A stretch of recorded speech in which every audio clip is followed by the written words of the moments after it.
মহান আল্লাহ তাআলার কাছে আমরা শুকরিয়া আদায় করছি। দেশ জাতির কল্যাণে জামাত ইসলামী জনগণের রায়ের মধ্য দিয়ে একটি সুষ্ঠু স্বচ্ছ নিরপেক্ষ নির্বাচনের মাধ্যমে নির্বাচিত জনপ্রতিনিধির কাছে ক্ষমতা হস্তান্তরের যে প্রতিশ্রুতি বর্তমান অন্তর্বর্তীকালীন সরকার জাতির কাছে দিয়েছিল, আমরাও সরকারের কাছে প্রতিশ্রুতি দিয়েছিলাম একটি নিরপেক্ষ নির্বাচনে জামাত ইসলামের পক্ষ থেকে সব ধরনের সহযোগিতা আমরা করব। আমরা এখনো আল্লাহর কাছে সেই কারণে কৃতজ্ঞতা জানাই, নিয়মতান্ত্রিক পদ্ধতিতে আমরা সরকারকে বাংলাদেশের নতুন সেই অভিযাত্রায় এগিয়ে যাওয়ার জন্য এখনো আমরা সহযোগিতা করে যাচ্ছি। আমরা ন্যাশনাল কনসেনসাস যে কমিশন গঠিত হয়েছে, গুরুত্বপূর্ণ মৌলিক সংস্কারগুলোর মধ্য দিয়ে বিদ্যমান রাষ্ট্র কাঠামোকে পরিবর্তন করে একটি নতুন রাষ্ট্র কাঠামো নির্মাণ করে দুর্নীতিমুক্ত, স্বচ্ছ, ট্রান্সপারেন্ট, একটি মানবিক, ন্যায় বিচার, সুবিচার, সাম্যের ভিত্তিতে একটা নতুন বাংলাদেশ গড়ার জন্য আমরা সহযোগিতা করেছি। সরকারের ডাকে সাড়া দিয়েছি, সর্বদলীয় বৈঠকে আমরা গিয়েছি, রাজনৈতিক নেতৃবৃন্দের সাথে মত বিনিময় করেছি। নির্বাচন কমিশন যিনি প্রধান দায়িত্বে আছেন, চিফ ইলেকশন কমিশনার, সেখানেও আমরা সহযোগিতা করতে প্রস্তুত আছি।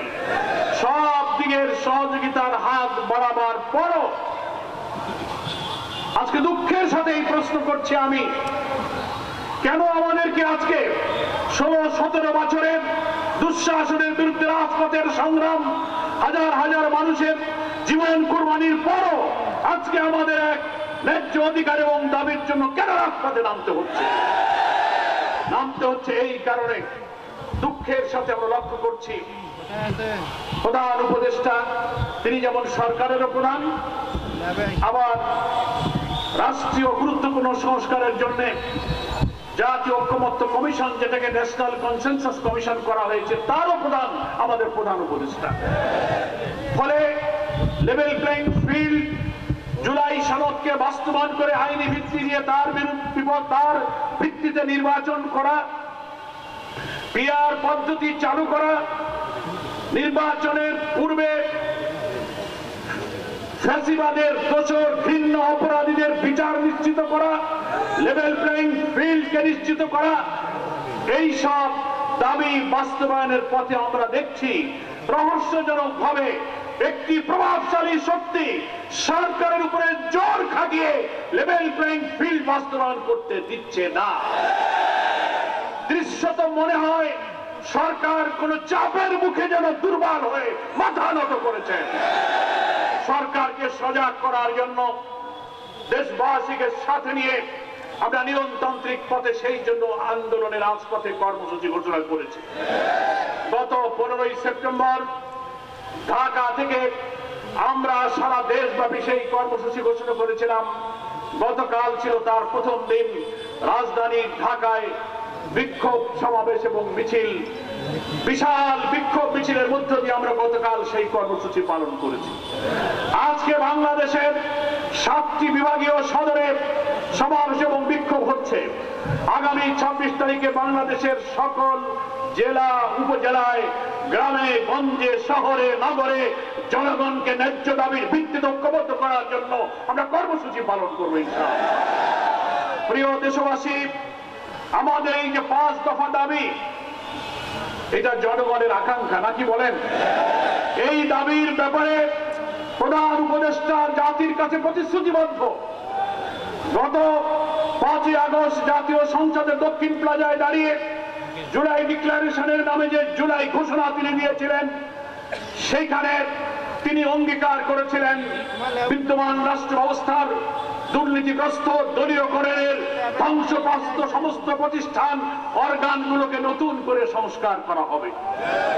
আমরা সেই সংস্কার কাজে সরকারকে সাহায্য করছি, কিন্তু এখন দেখতে পাচ্ছি সেই সংস্কারের জন্য ঐক্যমত্য কমিশনের প্রচেষ্টার সামনে একটি দুঃখজনক অন্তরায় এবং বাধার সৃষ্টি করা হচ্ছে। আমরা জুলাই সনদের প্রশ্নে প্রথম কথা বলতে চাই। জুলাই সনদ কি? তার আগে জুলাই ডিক্লারেশন, জুলাই ঘোষণা বলা হয়েছে। আর এখন চলছে জুলাই সনদের আলোচনা এবং বাস্তবায়নের দাবি। জুলাই ঘোষণা 5ই আগস্ট দেওয়া হয়েছিল। 24-এর গণ অভ্যুত্থানের ঐতিহাসিক প্রেক্ষাপট তুলে ধরে দেশের কোটি কোটি মানুষের ত্যাগ, জীবন দান, শাহাদাতকে স্মরণ করে বাংলাদেশের স্বাধীনতার ইতিহাসকে সামনে রেখে এদেশের জনগণের এই ঐতিহাসিক অবদানকে সংবিধানের স্বীকৃতি দেওয়ার জন্য একটা জুলাই ঘোষণার দাবি আমরা করেছিলাম। সেটা সেদিন দেওয়া হয়েছিল। সেখানেও লেভেল প্লেইং ফিল্ড মেনটেন করা হয় নাই। জুলাই ঘোষণার যে ড্রাফট করা হয়েছিল, খসড়া করা হয়েছিল, যতগুলো অনুচ্ছেদ করা হয়েছিল, আমরা বলেছিলাম সকল রাজনৈতিক দল, স্টেক হোল্ডারকে তার কপি দেওয়া হোক, আমরা পরামর্শ দেব। একটা খসড়া পেয়ে আমরা যেসব পরামর্শ দিয়েছিলাম, চূড়ান্ত যখন করে 5 তারিখে প্রধান উপদেষ্টা যখন জাতির সামনে পড়লেন, দেখলাম আমাদের অনেক পরামর্শ সেখানে গ্রহণ করা হয় নাই। বরং সেই জুলাই ঘোষণার মধ্যে একটি দলের চিন্তাকে প্রাধান্য দেওয়া হয়েছে।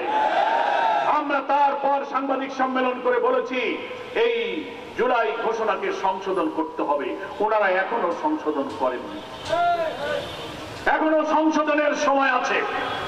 সেদিকে আমি প্রধান উপদেষ্টাকে আমি মনোযোগ আকর্ষণ করছি। তারপরে এসছে জুলাই সনদ, জুলাই চার্টার। সেটা কি? সেটা হচ্ছে বিদ্যমান রাষ্ট্র ব্যবস্থাকে সংস্কারের জন্য একটি সিদ্ধান্তের ভিত্তিতে প্রধান উপদেষ্টা 6টি সংস্কার কমিশন গঠন করেছিলেন, রিফর্ম কমিশন। একটা ছিল জনপ্রশাসন, দ্বিতীয় ছিল পুলিশ অ্যাডমিনিস্ট্রেশন, তৃতীয় ছিল জুডিশিয়ারি বিচার ব্যবস্থা, চতুর্থ ছিল সংবিধান সংস্কার, পঞ্চম ছিল নির্বাচন ব্যবস্থার সংস্কার, ষষ্ঠ ছিল দুর্নীতি দমন কমিশনের সংস্কার। 6 জনকে চেয়ারম্যান করে 6টি রিফর্ম কমিশন করা হয়েছিল। তারা রাজনৈতিক দলগুলোর কাছে পরামর্শ চেয়েছিলেন। আমরা জামাত ইসলামী সহ রাজনৈতিক দল লিখিত পরামর্শ দিয়েছি। ভিন্ন ভিন্ন দলের ভিন্ন মত আসার কারণে সকলকে কি করে ঐক্যমত্য করা যাবে, আবার সর্বদলীয় মিটিং করে প্রধান উপদেষ্টা আরেকটা কমিশন করলেন। তার নাম দেওয়া হলো ঐক্যমত্য কমিশন। তাহলে কয়টা কমিশন হলো? 2টা হলো। একটা হলো সংস্কার কমিশন, আর একটা হলো ঐক্যমত্য কমিশন। সংস্কার কমিশনের 6 জন চেয়ারম্যান 6টা বিভাগে। দেখা গেল রাজনৈতিক দলগুলো ভিন্ন ভিন্ন মত। আমরা প্রধান উপদেষ্টার ডাকে সেখানে সাড়া দিয়ে গেলাম। আমরা বললাম ঠিক আছে, সকলকে একটা ইউনিফর্ম থিঙ্কিং এ এনে সব সংস্কারের বিষয়ে আমরা একমত করার জন্য এই ঐক্যমত্য কমিশনকে আমরা সাহায্য করব। 6টি কমিশনের চেয়ারম্যানকে সংযুক্ত করা হলো। প্রধান উপদেষ্টা সেই ঐক্যমত্য কমিশনের চেয়ারম্যান হলেন, কো চেয়ারম্যান হলেন প্রফেসর ডক্টর আলী রিয়াজ। তিনি কো চেয়ারম্যান হিসেবে ঐক্যমত্য কমিশনের দায়িত্ব পালন করছেন। তিনি চেষ্টা করলেন সকল দলকে দফায় দফায় বৈঠকে, কয়েকটা মাস ধরে আপনারা টেলিভিশন, অনলাইন মিডিয়াতে দেখছেন, বারবার বসা হচ্ছে এক করার জন্য। 166টা সংস্কার প্রস্তাব দেওয়া হয়েছিল। সব দল আমরা বিস্তারিত অধ্যয়ন করে আমরা সরকারকে পরামর্শ দিয়েছিলাম, আমাদের মতামত জানিয়েছি। তার মধ্যে 84টি সংস্কারের ব্যাপারে সবাই আমরা একমত হয়েছি। 19টি মেজর রিফর্ম প্রস্তাব, গুরুত্বপূর্ণ সাংবিধানিক প্রশ্নে এসে দলগুলোর মধ্যে ভিন্ন মত দেখা দিল। সরকার সেখানে দফায় দফায় 2 মাস ধরে ঐক্যমত্য কমিশন বসছেন এবং চেষ্টা করছেন। সেখানে 9টি পয়েন্টে বিএনপি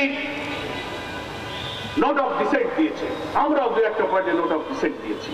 মেজর কিছু রিফর্ম ইস্যুতে এসে মত পার্থক্য হয়েছে এবং বিদ্যমান রাষ্ট্র ব্যবস্থাকে সংস্কার করার জন্য খুব গুরুত্বপূর্ণ সাংবিধানিক কিছু বিষয় আমরা সিদ্ধান্ত নিতে যাচ্ছি। এই কারণে 17 বছর যে ফ্যাসিবাদী শাসন, যে রাষ্ট্র কাঠামোর কারণে শাসকরা কর্তৃত্ববাদী স্বৈরাচারী হয়ে ওঠে, আমরা এমন একটি রাষ্ট্র কাঠামো নতুন করে বানাতে চাই যেন এই রাষ্ট্র কাঠামোতে যিনি নির্বাচিত হবেন তিনি যেন আর কর্তৃত্ববাদী ফ্যাসিবাদী না হয়ে ওঠেন। এই জন্য আমরা বলেছি কোন প্রধানমন্ত্রী 2 বারের বেশি প্রধানমন্ত্রী থাকতে পারবেন না। আমরা বলেছি রাষ্ট্রপতি প্রধানমন্ত্রীর মধ্যে ক্ষমতার ভারসাম্য রাখতে হবে। সাংবিধানিক যত পদ, কনস্টিটিউশনাল পোস্ট, গুরুত্বপূর্ণ জায়গাগুলোতে প্রধানমন্ত্রীর ইচ্ছা ছাড়া আগে নিয়োগ দেওয়া যেত না। দুর্নীতি দমন commission, PSC, public service commission, অনেক কনস্টিটিউশনাল পোস্ট আছে। আমরা বলেছি তারপরে প্রধান বিচারপতি, অ্যাপিলেট ডিভিশনের বিচারপতি নিয়োগ, কোনো কিছুই প্রধানমন্ত্রীর ইচ্ছা ছাড়া রাষ্ট্রপতির এগুলো নিয়োগ দেওয়ার কোনো সুযোগ ছিল না। এই করেই কিন্তু একটা দেশের সরকার প্রধান কর্তৃত্ববাদী হয়ে ওঠে। সেই কারণে আমরা বলি এটা রিফর্ম করতে হবে, এটার জন্য সেপারেট অ্যাপয়েন্টিং অথরিটি করতে হবে, এটার জন্য সাংবিধানিক পদ, গুরুত্বপূর্ণ পদ, বিচার ব্যবস্থার বিচারপতিদের পদ, তারপরে তত্ত্বাবধায়ক সরকারের প্রধান কিভাবে নির্বাচিত হবেন, তার জন্য সংবিধান সংস্কারে আমরা জামাত ইসলামী লিখিতভাবে অনেক গুরুত্বপূর্ণ প্রস্তাব দিয়েছি। 31টি দল ঐক্যমত্য কমিশনে আলোচনা করে এই সব প্রস্তাবে 25টি দল আমরা একমত হয়েছি। বিএনপি সহ 6টি দল তারা মানতে রাজি না। আমরা বলেছি নির্বাচন পদ্ধতি, ইলেকটোরাল সিস্টেমে প্রপোর্শনাল রিপ্রেজেন্টেশন সিস্টেম, সংখ্যানুপাতিক পদ্ধতিতে নির্বাচন হতে হবে। তার যুক্তি আমরা দিয়েছি। লিখিতভাবে রিফর্ম প্রপোজালে আমরা বলেছি 2 কক্ষ বিশিষ্ট পার্লামেন্ট, আপার হাউস, লোয়ার হাউস হবে, 2 কক্ষে আমাদেরকে পিআর চালু করতে হবে। আমরা বলেছি পিআর হলে লাভ কি? পিআর হলে লাভ হলো প্রত্যেকটি ভোটারের ভোটের মূল্যায়ন হয়। এই ভোটে কোনো ব্যক্তিকে মানুষ ভোট দেবে না, দলকে ভোট দেবে। দলের আদর্শ, দলের চরিত্র, দলের ম্যানিফেস্টো, তারা কেমন বাংলাদেশ বানাতে চায় সেই আদর্শ দেখে ভোটাররা যে দলকে পছন্দ করে সেই দলকে আগে ভোট দেবে। According to ratio of vote, 300 আসনের পার্লামেন্টের টোটাল কাস্টিং ভোটারের যত ভোট কাস্ট হবে, যে দল যত পার্সেন্ট ভোট পাবে সেই পার্সেন্টেজ অনুযায়ী 300 আসনের পার্লামেন্টের সংসদে তাদের মধ্যে ওই শতকরা হারে আসনগুলো বন্টন হবে। তার অর্থ হলো 1% ভোটও যদি কোনো দল পায়, 1%, তাহলে 300 আসনের মধ্যে 1% হলে কত হয়? 3টা আসন সে পায়। তাহলে ছোট বড় ক্ষুদ্র যে কোনো দল সে যদি এই পিআর পদ্ধতিতে 1% ভোট পায় তাহলে সে পার্লামেন্টে 3টা আসন পাবে। এতে করে ছোট বড় প্রায় সব দলের প্রতিনিধিত্ব পার্লামেন্টে হবে। জনগণের অংশীদারিত্বে, সকলের অংশীদারিত্বে একটা ইনক্লুসিভ গভর্নমেন্ট তখন তৈরি হবে। এতে সুবিধা হবে 2/3 মেজরিটি পেয়ে, ব্রুট মেজরিটি নিয়ে 2/3 সংখ্যাগরিষ্ঠতা অর্জন করে কোন সরকার যখন ক্ষমতায় যায় সে মনে করে আমি যা ইচ্ছা তাই করবো, কাউকে সে মূল্য দেয় না। যতদিন বেঁচে থাকবো ক্ষমতা থেকে আমাকে আর কেউ নামাতে পারবে না। তিনি আদালতের ঘাড়ে বন্দুক রেখে ফায়ার করবেন, তিনি দল নিষিদ্ধ করবেন, যা ইচ্ছা তাই করবেন, লুটপাট করবেন, অর্থ পাচার করবেন, মানুষ খুন করবেন, বিনা বিচারে মানুষকে ফাঁসি দেবেন, আদালতের রায়কে বদলে দেবেন। এই বিদ্যমান রাষ্ট্রীয় কাঠামো যদি থাকে তাহলে এর মধ্যে দিয়ে নতুন ফ্যাসিবাদের জন্ম হবে। সেই জন্য আমরা বলেছি এই সব সাংবিধানিক সংস্কারগুলো বাস্তবায়ন করতে হবে। 31টি দলের 25টি দল এই সব গুরুত্বপূর্ণ সংস্কার প্রস্তাবে একমত হয়েছেন। 8টা-9টা জায়গায় বিএনপি আপত্তি দিয়েছে। তারা পিআর উভয় হাউসে মানতে চান না। প্রধানমন্ত্রী 10 বছরের বেশি থাকতে পারবেন এই পদ তারা মানতে চান না। সাংবিধানিক পদগুলোতে প্রধানমন্ত্রীর ইচ্ছা অনুযায়ী নিয়োগ হবে, এটা পদ দিয়ে আলাদা অ্যাপয়েন্টিং অথরিটি হবে, সব জায়গায় তারা তা মানতে চান না। এইসব সময় কম গুরুত্বপূর্ণ জায়গায় তারা আপত্তি করছেন। তার অর্থ হলো পিআর তারা এই জন্য মানতে চান না, কারণ পিআরে যখন দলকে নির্বাচিত করা হয় সেই নির্বাচনে ব্যক্তির কোনো ইন্টারেস্ট থাকে না। কি বলেন, ঠিক কিনা? আমি গোলাম পরোয়ার যদি দেখি যে না এখানে আমি এমপি হব কি হব না তার কোনো গ্যারান্টি নেই, ফলে আমি কেন কালো টাকা, কেন মাস্তানি, কেন বেশি শক্তি করে আমি নির্বাচনে কারচুপি করতে যাব? ফলে পিআর পদ্ধতি হলে ব্যক্তির স্বার্থ থাকে না বলে কালো টাকা, পেশি শক্তি, মনোনয়ন বাণিজ্য, কোটি টাকা দিয়ে মনোনয়ন পান, এই ব্যবসা তখন বন্ধ হয়ে যাবে।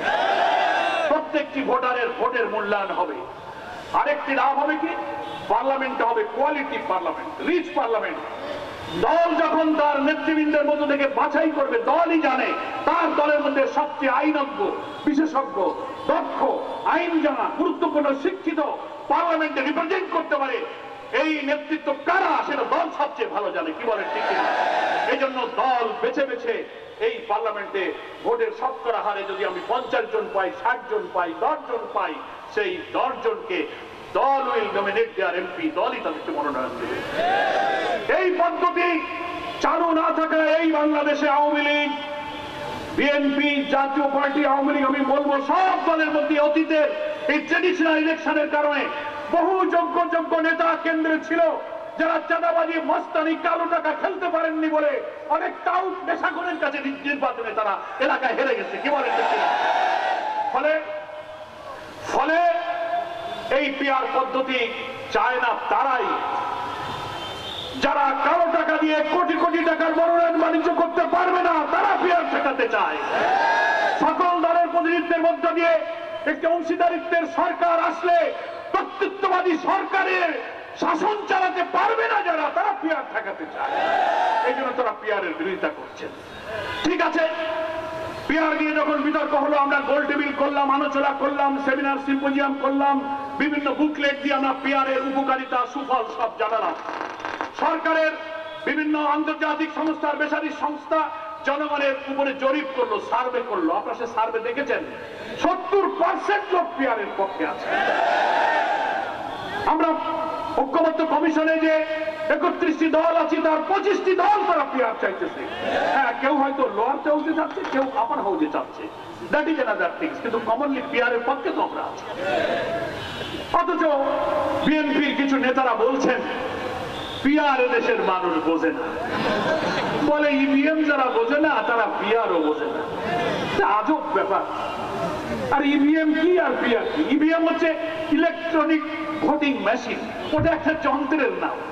আর পিআর হচ্ছে একটা ইলেকট্রাল প্রসেসের নাম। আপনি মেশিনের সাথে একটা নির্বাচন পদ্ধতি তুলনা করেন কেন? বাঙালির হাইকোর্ট, বহু বাঙালির আগে হাইকোর্ট দেখানো হয়েছে, এটা দেখাবেন না। আর এক নেতা কইছে যে পিআর কি খায় না গায়ে মাখায়। এই দেখছেন না কি আজব ব্যাপার? রাজনৈতিক ব্যক্তিত্ব, ডিগনিটি যাদের আছে, তারা কি একটা পলিটিক্যাল বিষয়ে এই মন্তব্য করতে পারে? আমরা বলেছি এদেশের অধিকাংশ জনগণ পিআর চায়, চায় কিনা আপনি গণভোটে পিআরের পক্ষে মতামত গ্রহণ করুন। আমরা জামাত ইসলামীর পক্ষ থেকে কথা দিচ্ছি, অধিকাংশ জনগণ যদি পিআরের পক্ষে ভোট দেয়, আপনাদেরকেও মানতে হবে। আর যদি অধিকাংশ জনগণ পিআর পদ্ধতিকে না বলে, আমরা জামাত ইসলামী তা মেনে নেব। That is beauty of democracy. এটা হচ্ছে গণতন্ত্রের সৌন্দর্য, কি বলেন ঠিক কিনা? অথচ আপনি বলেন এটা খায় না গায়ে মাখায়। আপনি একটা সিস্টেমের সাথে মেশিনের তুলনা করলেন। রাজনীতির প্রজ্ঞা একটা বড় দল, এদিকে প্রধান নির্বাচন কমিশনার, চিফ ইলেকশন কমিশনার, তিনি একটা সাংবিধানিক পদে বসে আছেন। আরে বাবা, আপনি তো আইন জানালো, সংবিধান জানালো। উনি ওখান থেকে একদিন বলে বসলেন পিআর এর সংবিধানে আইন নাই। এটা কি আপনি বলতে পারেন? সংবিধান কি খালি আপনার আলমারিতে আছে, আমাদের আলমারিতে সংবিধান নাই? সংবিধানে কি পদ্ধতিতে নির্বাচন হবে তা কিন্তু উল্লেখ নাই। বলা আছে এভরি আফটার 5 ইয়ার্স, প্রতি 5 বছর পর পর জনগণের ভোটে জনপ্রতিনিধিত্বশীল সরকার আসবে, তারাই সরকার গঠন করবে। কিন্তু ইলেকশনের সিস্টেমটা কি হবে? ট্রেডিশনাল সিস্টেম, পিআর পদ্ধতি, যে কোনো সিস্টেমের কথা ওখানে আলাদা করে কোনো উল্লেখ নাই। এটা সরকার, রাজনৈতিক দল, স্টেক হোল্ডার, ইলেকশন কমিশন আলাপ আলোচনার ভিত্তিতে আমরা সিদ্ধান্ত নিতে পারি। তো ফলে আপনি প্রধান নির্বাচন কমিশনার হিসেবে চট করে একটা মন্তব্য করে দিলেন সংবিধানে পিআর এর কথা নাই। এখন যে পদ্ধতি আছে এটা কি সংবিধানে আছে? এটাও তো নাই। আপনি যে বসে আছেন ওখানে চিফ ইলেকশন কমিশন, সেটা কোন সংবিধানের ভিত্তিতে বসে আছে? ওটাও তো সংবিধানে নাই। আপনি যে আগামী 26শে ফেব্রুয়ারিতে ইলেকশন করবেন, সেটা কোন সংবিধানে আছে? আপনি যদি শেখ হাসিনার সংবিধান অনুযায়ী প্রতি 5 বছর পর পর নির্বাচনের বিধান মানতে চান, তো গত নির্বাচন হচ্ছে কত সালে? 24 সালে। 5 বছর পর হতে গেলে 29-এ হইতে হয়। তা আপনি 26-এ যে ইলেকশন করবেন, সেটা কোন সংবিধানে আছে? সংবিধান এখানে আমাদের কাছে বড় কথা নয়। বড় কথা হচ্ছে 24-এর জুলাইয়ের গণ অভ্যুত্থানের যে গণ আকাঙ্ক্ষাকে আপনাকে ধারণ করতে হবে। বাংলাদেশের সংবিধানে will of the people, article 7 অনুচ্ছেদে বলা আছে জনগণের আকাঙ্ক্ষাই হচ্ছে সংবিধান।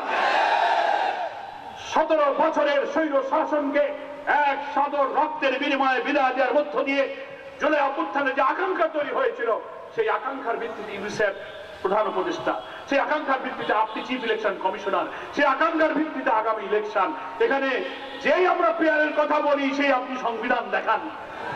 সাহস থাকলে গণভোট দেন।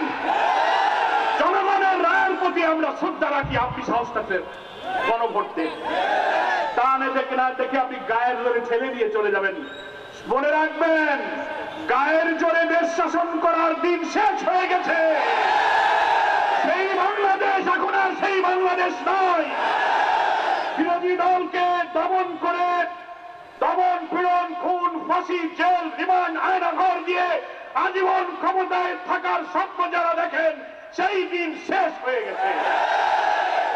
আবার এই বিদ্যমান রাষ্ট্র কাঠামোতে আমরা বলতে চাই, মেজর গুরুত্বপূর্ণ সংস্কারগুলো বাস্তবায়ন না করে যদি বিদ্যমান রাষ্ট্র কাঠামোতে আবার নির্বাচন হয়, আরেকটি হাসিনার জন্ম হবে, আরেকটি ফ্যাসিবাদের জন্ম হবে। বাংলার মানুষটা হতে দেবে না।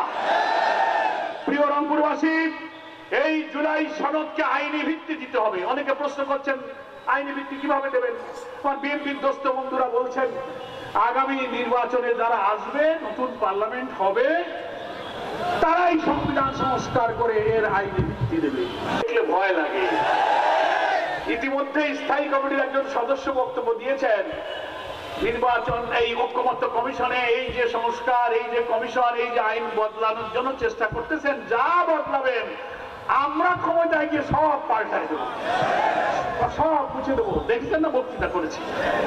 তাই যাওয়ার আগেই যদি মুছে দেন, তো গেলে যে ক্ষমতা যে আমরা জানি না আল্লাহ কার কপালে রাখছে, তো যাইয়ে তো পারেন নাই, যাওয়ার আগেই তো মুছে দেওয়া আরম্ভ করছেন। ফলে আপনাদের কথার উপরে কোনো বিশ্বাস রাখা যায় না। এই জন্য আমাদের কাছে ঐক্যমত্য কমিশন প্রস্তাব চেয়েছিল আপনারা আইনি ভিত্তি দেওয়ার জন্য সাজেশন দেন। আমরা আমাদের লয়ারদেরকে এক্সপার্ট কমিটি করে আমরা লিখিতভাবে পরামর্শ দিয়েছি, বিভিন্ন দল পরামর্শ দিয়েছে। সেই পরামর্শ নিয়ে ঐক্যমত্য কমিশন বিচারপতি, জজ, ইউনিভার্সিটির লয়ার প্রফেসরদের কিনে একটা লিগাল এক্সপার্ট কমিটি করছে। সেই কমিটিতে সিদ্ধান্ত হয়েছে, তারা সুপারিশ করেছে, দুইটা অপশন আছে। কয়টা মনে রাখবেন, অনেকে বিভ্রান্তি করায়। দুইটা পদ্ধতি, একটা হচ্ছে একটা কনস্টিটিউশন অর্ডার 2025, একটা সংবিধান আদেশ জারি করতে হবে রাষ্ট্রপতিকে। কি নিয়ে? এতদিনে ঐক্যমত্য কমিশনে রাষ্ট্র সংস্কারের যত বিষয় আমরা একমত হয়েছি, এইগুলোই হচ্ছে জুলাই চার্টার, এটাই হচ্ছে জুলাই সনদ। এটাকে সমস্ত সংসারের বিষয়গুলো, সমস্ত সংস্কারের বিষয়গুলোকে জুলাই সনদের মধ্যে অন্তর্ভুক্ত করে এটাকে এই জুলাই সনদের মর্যাদা দিয়ে আইনি ভিত্তি দিয়ে, এর ভিত্তি দিয়ে আগামী নির্বাচন করতে হবে।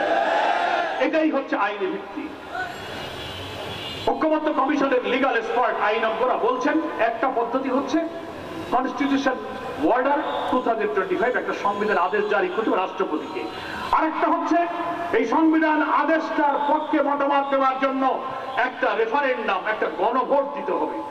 এই গণভোটে জনগণ যদি ওই জুলাই সনদের মধ্যে যত সংস্কার প্রস্তাব, পিআর সহ যা যা আমরা একমত হয়েছি, এইগুলো যদি জনগণ মেনে নেয়, তখনই এটার একটা আইনি ভিত্তি তৈরি হবে। এইটাকে বাতিল করার কোনো পদ্ধতি আর থাকবে না। আমাদের 5 দফার মধ্যে এটাই হচ্ছে প্রথম, এই জুলাই সনদকে যা যা সংস্কারে আমরা একমত হয়েছি, এইটাকে জুলাই সনদের অন্তর্ভুক্ত করে আপনি একটা কনস্টিটিউশন অর্ডার জারি করুন, তারপরে আপনি গণভোটের ব্যবস্থা করুন, তারপরে আগামী নির্বাচন হবে। আমাদের বন্ধুরা যারা সবসময় একটা বিগ ব্রাদারলি অ্যাটিটিউড, বড় ভাই সুলভ ক্ষমতার দাপট দেখায়, ওনারা বলছেন না, এটা আদালতে 106 অনুচ্ছেদ অনুযায়ী সুপ্রিম কোর্টের পরামর্শ চাওয়া হোক। আমরা বলেছি এই রাজনৈতিক সংস্কারকে সুপ্রিম কোর্টে নেওয়া যাবে না। কোর্টে গেলেই প্যাচ লাগাবে। শেখ হাসিনা সব কিছু কোর্টে নিয়ে আদালতের ঘাড়ে বন্দুক থেকে ফায়ার করেছে। পার্লামেন্টের আইনগুলি সংসদে গিয়ে কেয়ারটেকার বাতিল করে দিলে। সংসদে এই সংস্কারের বৈধতার জন্য পাঠানো যাবে না। এটাকে সংবিধান আদেশ দিয়ে এটাকে গণভোটে নিয়ে আইনি ভিত্তি দিতে হবে। আমার প্রিয় ভাইরা, ফলে আমরা অনেক প্রস্তাব দিয়েছিলাম। প্রেসিডেন্সিয়াল অর্ডিন্যান্স, 70 নির্বাচন যে লিগাল ফ্রেমওয়ার্ক অর্ডারের ভিত্তিতে ছিল সেটা হতে পারে, কিন্তু এখন এক্সপার্টরা বলছেন যে না, এসব দরকার নাই, একটা সংবিধান আদেশ জারি হোক আর একটা গণভোটের ব্যবস্থা করা। তখনও আমাদের বন্ধুরা বলতেছেন যে এটা এই নির্বাচনের আগে দরকার কি, আগামী পার্লামেন্ট আসুক। প্রধান উপদেষ্টার জুলাই ঘোষণার মধ্যে সেই দুর্বলতা, উনি লেভেল প্লেইং ফিল্ড রাখতে পারেননি। আমাদেরকে গোপন রেখে জুলাই ঘোষণার ড্রাফটকে আমাদের সকলের কাছে সাপ্লাই দেওয়া হয় নাই। জুলাই ঘোষণার 25 নম্বর অনুচ্ছেদে এই কথাটা উনি লিখে রেখেছেন যে আগামী নির্বাচিত সরকার এসে সেই সরকার যে সংস্কার করবে সেখানেই জুলাই সনদগুলো তার তফসিলে অন্তর্ভুক্ত করা হবে। তাহলে বোঝা যায় যে এই জুলাই ঘোষণার ড্রাফট করার সময় বিএনপির সাথে পরামর্শ করেছেন, জামাতের সাথে পরামর্শ হয় নাই। এই জন্য জুলাই ঘোষণা শুনে বিএনপির বন্ধুরা খুব খুশি যে আমরা যা চাইছিলাম তাই তো হয়েছে। এখন বলতে পারতেছে, সেই জন্য বলে যে না, জুলাই ঘোষণায় বলা আছে পরবর্তী সরকার এটা করিবে। আরে বাবা, পরবর্তী সরকার যদি করিবে তো আমাদের 6 মাস এত কষ্ট করে কেন সংস্কারের কাজে খাটালেন? এত কমিশন, এত ঐক্যমত, এত মিটিং কেন? তাহলে কিছুই দরকার ছিল না। বোঝা যায় যে একটা দুরভিসন্ধি আপনাদের মাথার মধ্যে আছে। সেজন্য আমি বলি যে আমাদের আইনি ভিত্তি দিয়ে এই নির্বাচনের আগেই সংবিধান আদেশ, গণভোট সব ছাড়তে হবে, তারপর ফেব্রুয়ারিতে আমরা নির্বাচন চাই। এখনো 5 মাস সময় আছে, এটা সম্ভব। এইগুলো বলে পরবর্তী পার্লামেন্টের জন্য এটা রাখা যাবে না। কারা ক্ষমতায় আসবে জানি না, বিদ্যমান কাঠামো যদি না বদলানো হয়, এই কাঠামোর মধ্যে যেই ওখানে যাবে সেই হাসিনা, সেই ফাঁসিবাদ হয়ে তৈরি হবে। তাই আমরা দাবিতে বলেছি যে আমাদের লেভেল প্লেইং ফিল্ড আপনারা মেনটেন করতে পারছেন না। প্রধান উপদেষ্টা লন্ডনে গিয়ে একটা পার্টির সাথে জয়েন্ট মিটিং করেছেন, যুক্ত প্রেস ব্রিফিং করেছেন, এটা লেভেল প্লেইং ফিল্ড হয়নি। আপনি নির্বাচনের তারিখ ফেব্রুয়ারিতেই করেন, দেশে এসে সবাইকে নিয়ে ঘোষণা দিতে পারতেন, লন্ডনে বসে ঘোষণা দিয়েছেন, লেভেল প্লেইং ফিল্ড করতে পারেননি। প্রধান নির্বাচন কমিশনার বলতেছেন পিআর সংবিধানে নাই, এটা বলার অক্তিয়ার নাই, এটা বিএনপির সুরে আপনি কথা বলেছেন, তার অর্থ হলো আপনি লেভেল প্লেইং ফিল্ড রাখতে পারেন নাই। সেজন্য 5 দফার একটা অন্যতম দাবি আমাদের নির্বাচনের আগে মাঠের সমতা, লেভেল প্লেইং ফিল্ড। একটা দলকে যে অধিকার দেবেন, আমাকেও সে অধিকার দেবেন। কোন বিষয়ে কারোর সাথে যে পরামর্শ করবেন, আমার সাথে সে পরামর্শ করবেন। That is called level playing field. আপনি তা করতে পারছেন না।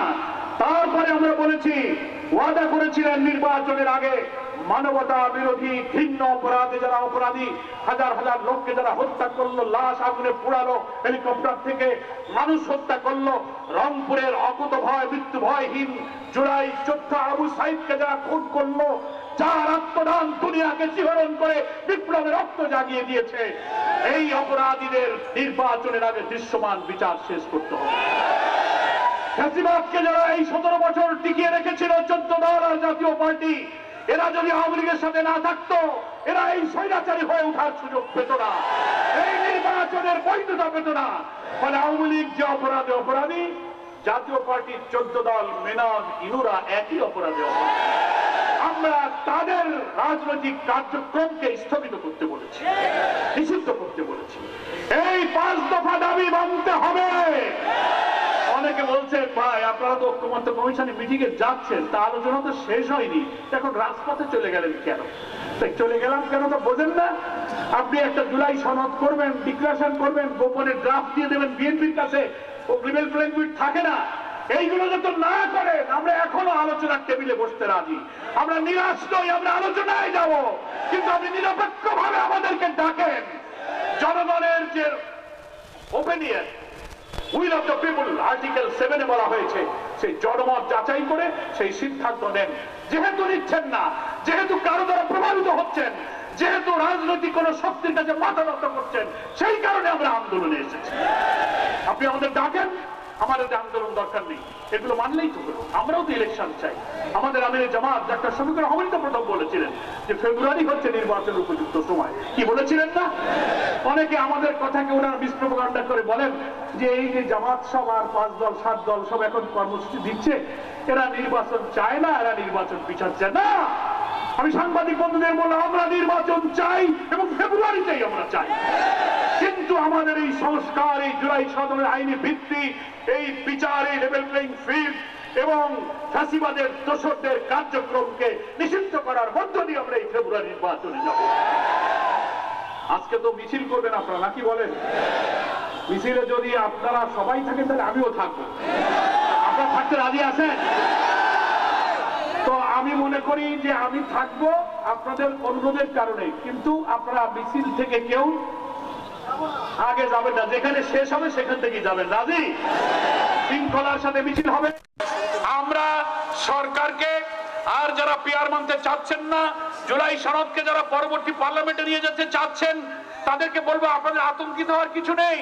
আমাদের আন্দোলন নিয়মতান্ত্রিক হবে। আমরা কোনো ভাঙচুর জ্বালাও পোড়ার আন্দোলন করছি না। আমাদের আন্দোলন নিয়মতান্ত্রিক, জনগণের আকাঙ্ক্ষার প্রতিফলনের জন্য আমরা এই আন্দোলন এগিয়ে নিতে চাই। ফলে আপনারা আমাদের এই 5 দফা মেনে নিন।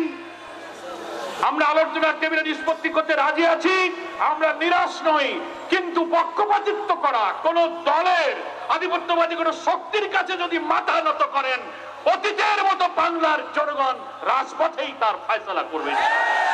সকলকে ধন্যবাদ জানিয়ে আজকে রংপুর পাবলিক লাইব্রেরি ময়দানে বিভাগীয় সদরের ঐতিহাসিক সমাবেশ যারা সফল করেছেন, বাংলাদেশ জামাত ইসলামীর কেন্দ্রের পক্ষ থেকে রংপুর বাসীকে ধন্যবাদ জানিয়ে, কৃতজ্ঞতা জানিয়ে, মহান আল্লাহর শুকরিয়া জানিয়ে আমি আমার বক্তব্য শেষ করছি। আল্লাহ হাফেজ।